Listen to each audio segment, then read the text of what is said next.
Hello student, today we are going to start the topic is called as Coulomb's law. Coulomb's law में देखो हम लोग ने क्या लिया है, हम लोग ने दो चार्जेस लिए, दो पॉइंट चार्जेस लिए और ये दो पॉइंट चार्जेस एक दूसरे पे क्या एक्ट कर रहे हैं, ये एक दूसरे पे फोर्स एक्ट कर रहे हैं। तो इन दोनों का अगर if I draw the diagram कि ये चार्ज है, बहुत छोटा चार्ज है, ये भी बहुत छोटा चार्ज है, पॉइंट चार्ज है, इन दोनों के बीच में डिस्टेंस क्या है, डिस्टेंस आर है।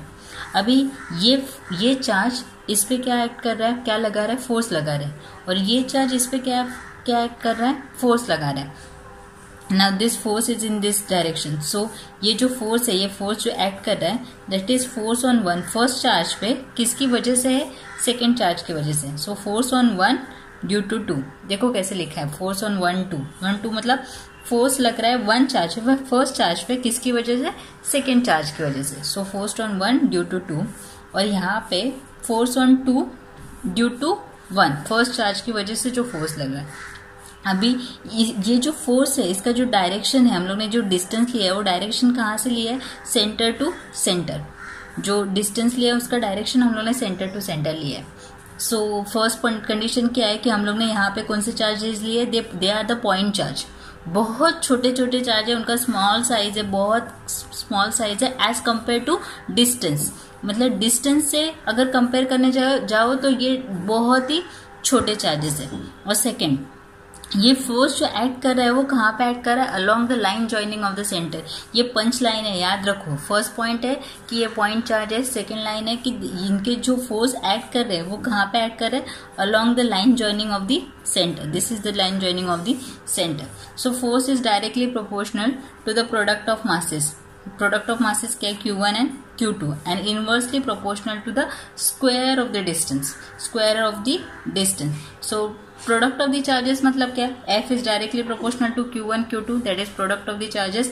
और inverse square law क्या बताता है, F is inversely proportional to the square of the distance। Denominator में देखो inverse है मतलब क्या है, डिनोमिनेटर में, and कैसा है, square of the distance, so divided by 2। सो यहाँ पे प्रोपोर्शनलिटी साइन कैंसिल किया तो कौन सा साइन आया, के। F is equal to K Q1 Q2 upon R square. Now what is K, K is electrostatic constant, and के का वैल्यू क्या है, अगर कोई मीडियम है तो के का वैल्यू क्या है, 1/4πε। और अगर एयर, वैक्यूम और फ्री स्पेस है, ये मैंने प्रीवियस लेक्चर में बहुत अच्छे से डिस्कस किया है कि कैसे ये वैल्यू हम लोग लेते हैं। अगर मीडियम रहा तो इप्सिलॉन लेते हैं, और एयर, वैक्यूम और फ्री स्पेस रहा तो इप्सिलॉन नॉट लेते हैं के जगह पे।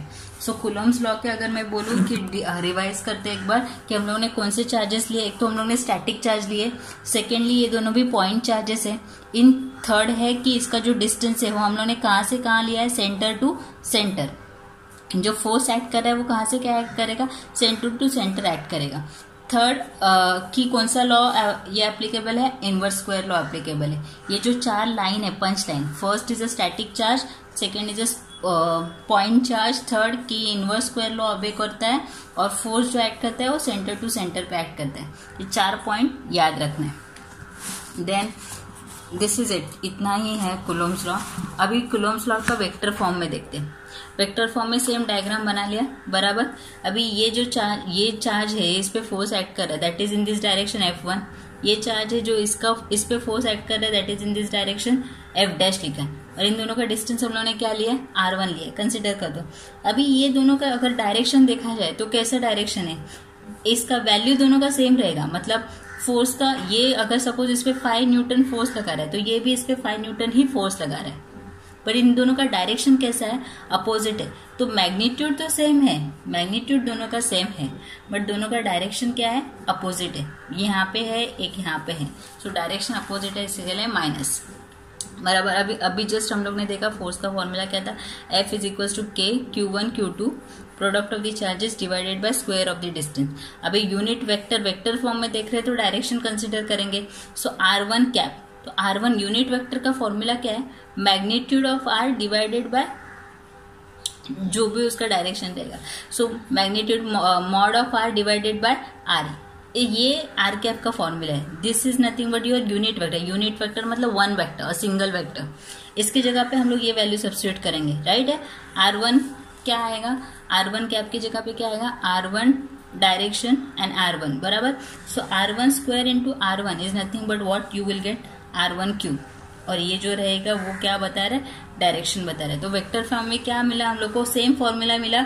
यहाँ पे r1 का स्क्वायर था, यहाँ पे क्या आया, क्यूब आया। और ये क्या है, ये क्या इंडिकेट करता है, this indicates the direction. Same दोनों का क्या बताया था पहले कि दोनों का मैग्नीट्यूड क्या है, सेम है। तो वैल्यू जो f की रहेगी वही f डैश की भी रहेगी, सेम वैल्यू रहेगी, बट डायरेक्शन अपोजिट है, that's why it is called as minus.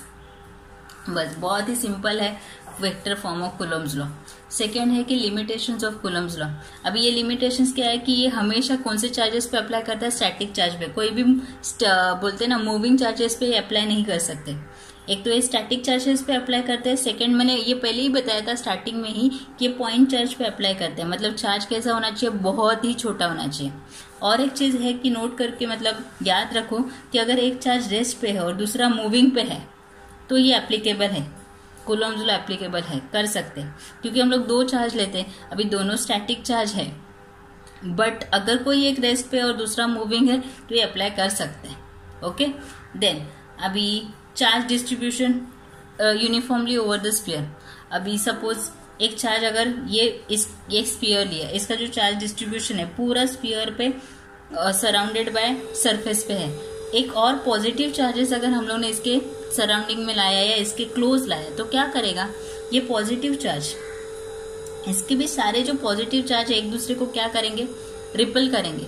तो ये रिपल करेंगे मतलब सारे पॉजिटिव चार्ज कहाँ पे जाएंगे, यहाँ पे जाएंगे। देखो यहाँ पे इफ Q2 इज पॉजिटिव, अगर पॉजिटिव है तो ये सारे जो पॉजिटिव चार्जेस है दूर जाएंगे, रिपल करेंगे, दूर गए, बराबर। तो उनका फोर्स क्या हुआ, कम हुआ, राइट। अगर ये चार्जेस नेगेटिव है, अगर Q2 अगर नेगेटिव है तो क्या होगा कि सारे पॉजिटिव इस तरफ अट्रैक्ट करेंगे, सारे जो पॉजिटिव चार्जेस रहेंगे वो अट्रैक्ट हो जाएंगे Q2 की तरफ, तो फोर्स क्या होगा, बढ़ेगा। तो अगर चार्ज अगर यूनिफॉर्मली डिस्ट्रीब्यूटेड है स्फीयर पे तो हम लोग कूलम्स लॉ अप्लाई नहीं कर सकते। So that is the limitations of Coulomb's law. तो कूलम्स लॉ स्टार्टिंग में मैंने पंच लाइन बताई थी, क्या क्या बताई थी कि ये कैसे कैसे काम करता है, कि ये पॉइंट चार्ज पे काम करता है और स्टैटिक चार्ज पे काम करता है। सेकेंड कि इसका जो फोर्स है वो कहाँ पे एक्ट करता है, along the line joining of the centre. ये मैंने ग्रेविटेशन के लेक्चर में भी बताया है, ग्रेविटेशन का लेक्चर भी दिया है। थर्ड क्या है कि इनवर्स स्क्वायर लॉ ये अप्लाई करता है। एंड लास्टली कि ये जितने भी है इसमें से दोनों चार्जेस में से अगर एक चार्ज स्टेशनरी है और दूसरा मूविंग है तो हम लोग अप्लाई कर सकते हैं। Thank you.